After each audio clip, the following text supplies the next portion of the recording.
Welcome to another episode of Divya's Discoveries.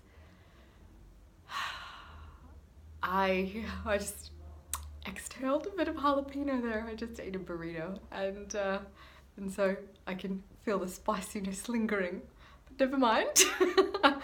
Onward we go. I just want to revisit my intention and purpose in this series. Why do I do these videos for you each week? Because I noticed myself starting to make it hard, and when I do that, when any of us do that, right? Because things are neither hard nor easy, they just are.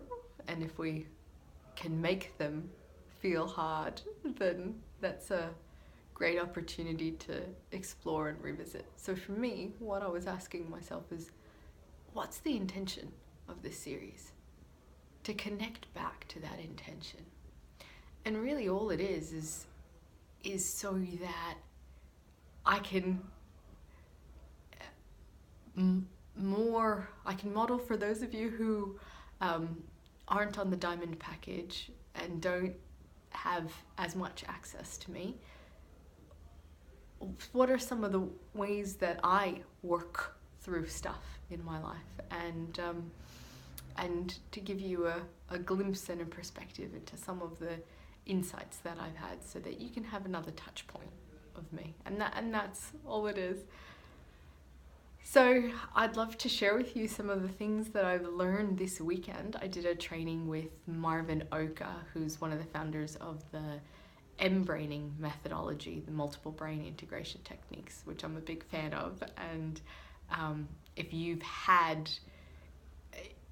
likely experienced elements of it. If you've done work with me before, one-on-one, you would have experienced it.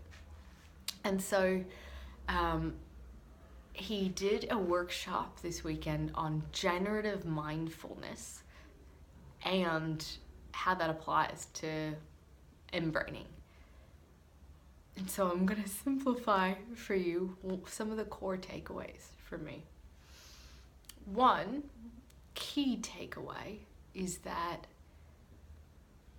the quality of the solution that we can facilitate, that as a space holder I can facilitate, is linked to the level of consciousness that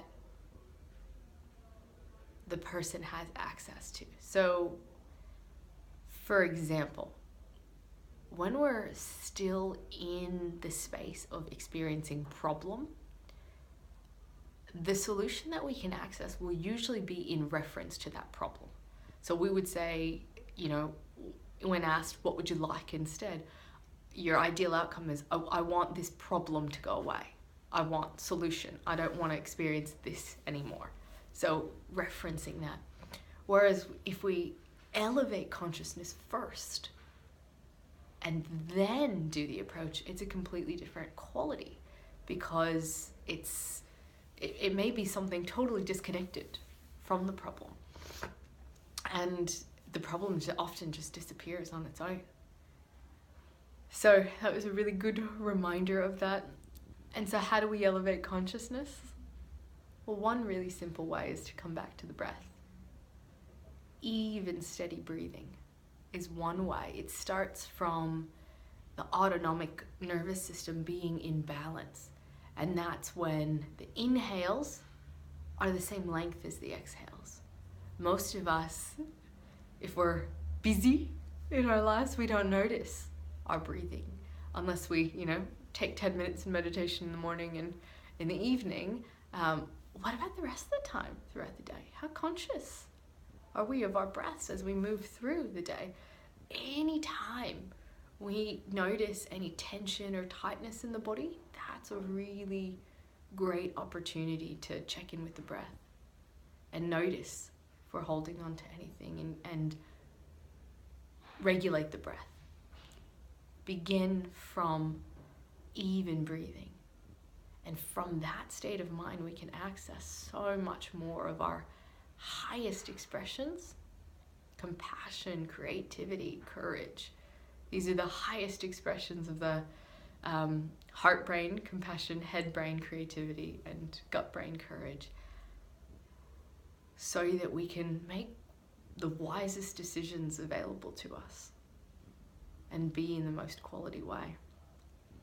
And the other thing that I'd love to share with you this week is I've just come from my chiropractor before I had the burrito, and there's a lot shifting in my body. And so if you're doing deep work, which if you're working with us, you are doing deep work, your body's shifting and changing too.